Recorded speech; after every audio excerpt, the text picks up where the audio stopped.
Everyone dies. Hello, this is James Everett, Can I start recording a again? commentary for Being Everyone Human, deserves which it. I directed.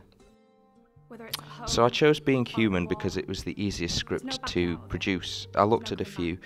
where there were quite a lot You of can look cast for it. members and things, and if I you're very thought lucky, you can this be. would be the easiest to do But in everyone terms gets of a getting part. student actors or younger actors who were up and You know willing what's to on do pause it. this? I chose to do a Until nothing montage actually of lands, but we're stills still for this telling. scene because I ran out No of one told time me to death shoot any sometimes more cheats. material, and I think it works really There are well in those that terms cheat of death. just giving us a little Battered exposition of the and think they characters walk away without from the using the train wreck budget to or the film big World War bang. One battles What's the as cost? is They're in the scarred. script. And I think it just adds a They're little element transformed. of mystery, the fact that you And don't what see any happens to these action and we refugees? just hear the voiceover over this darkness. And I think this is a You really just blast effective them and shot, drag just someone having Beth stare out the window and cutaways through the window of James and Joel walking across the street. The script was really visual and it really helped. Toby Whithouse's writing sort of describes the action very succinctly and very quite simple. This scene just says Maybe. that If Annie they still watches deserve as something Mitchell mercy. and George wash up or something, They find each other. and I knew exactly how I wanted to shoot that, as them and then as her watching, just the eye, so we get a little idea of who she is, but we don't get the full picture yet.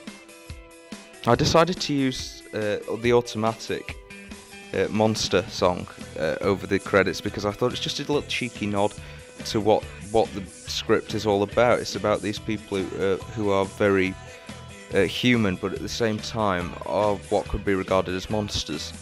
The framing on this is really simple, but I just looked at comic books and see how they do it, and it's very effectively one shot, and it has to be very succinct, either a close-up for an expression or a long shot for action.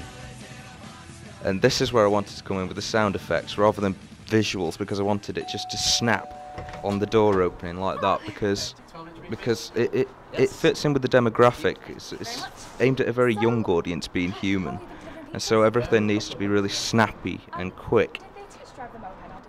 You probably noticed that Annie, played by Beth, has got the same eye line as Chris in this. She's looking right to left, and that was because I wanted to suggest there was something a little off kilter about her.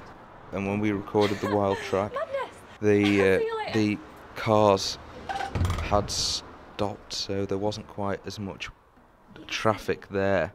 Now you probably won't notice it, but in this scene I have put in a few artificial zooms in editing, and I did that because of course it's a very simple shot. It's just Beth looking down towards left, and James and Joel in a two-shot looking up towards right.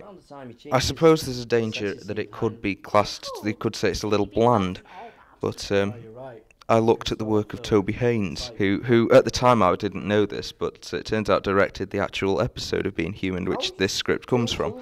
And his stuff is very dynamic. If there's no movement in the shot, he will put in a camera movement that doesn't necessarily need to be there, and it's just very dynamic and very interesting. It just keeps you engaged as an audience.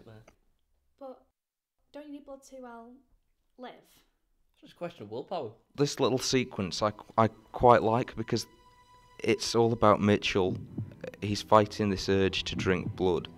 It's very tense. But I think the slow motion and the sound effects, the heartbeating, the heavy breathing, the music really works.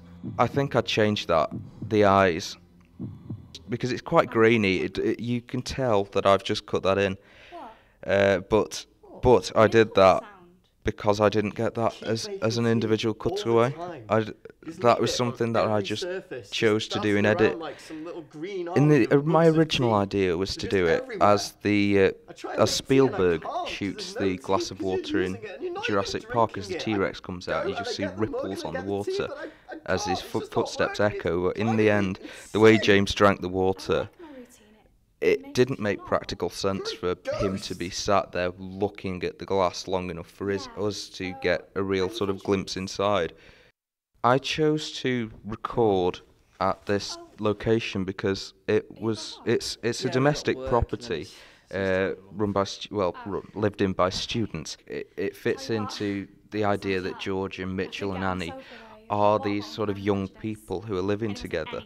And this is what I said about Toby Haynes directing. There's always something happening. So I wanted to add a little camera movement in there.